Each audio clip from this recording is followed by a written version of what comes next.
Now the men who were holding Jesus began to mock him and beat him. They also blindfolded him and kept asking him, "Prophesy, who is it that struck you?" They kept heaping many other insults on him. When day came, the assembly of the elders of the people, both chief priests and scribes, gathered together, and they brought him to their council. They said, "If you are the Messiah, tell us." He replied, "If I tell you, you will not believe. And if I question you, you will not answer. But from now on, the Son of Man will be seated at the right hand of the power of God." All of them asked, "Are you then the Son of God?" "You say that I am." Then they said, "What further testimony do we need? We have heard it ourselves from his own lips."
Then the assembly rose as a body and brought Jesus before Pilate.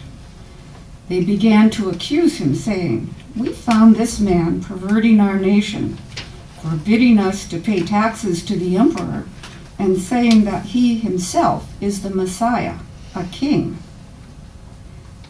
Then Pilate asked him, "Are you the king of the Jews?" "You say so." "I find no basis for an accusation against this man." But they were insistent and said, "He stirs up the people by teaching throughout all Judea, from Galilee, where he began, even to this place." When Pilate heard this, he asked whether the man was a Galilean.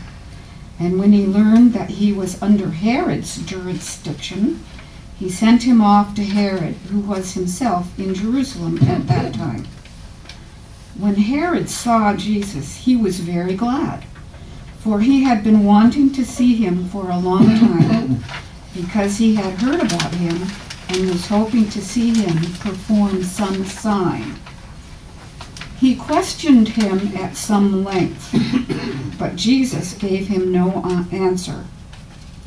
The chief priests and the scribes stood by, vehemently accusing him.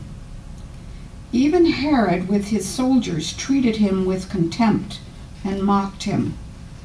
Then he put an elegant robe on him and sent him back to Pilate. That same day, Pilate and Herod became friends with each other because they had been enemies.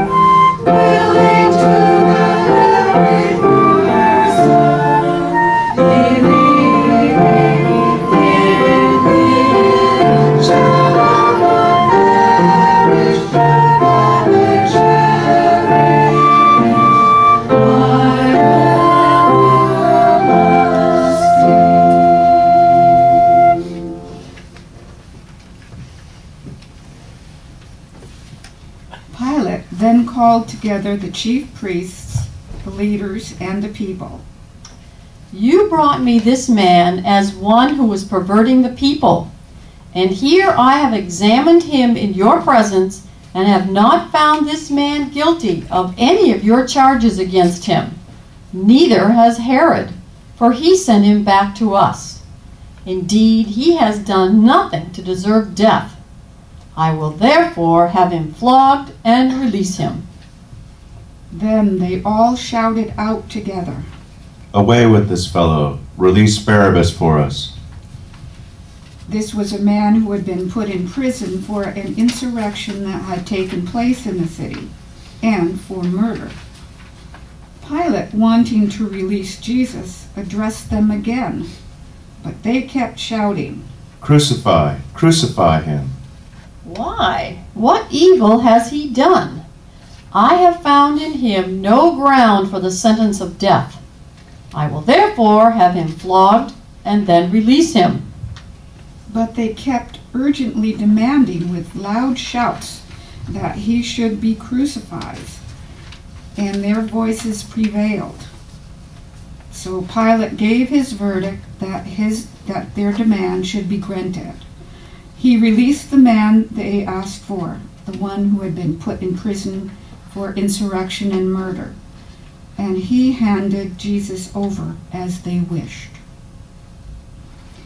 As they led him away, they seized a man, Simon of Cyrene, who was coming from the country, and they laid the cross on him and made him carry it behind Jesus.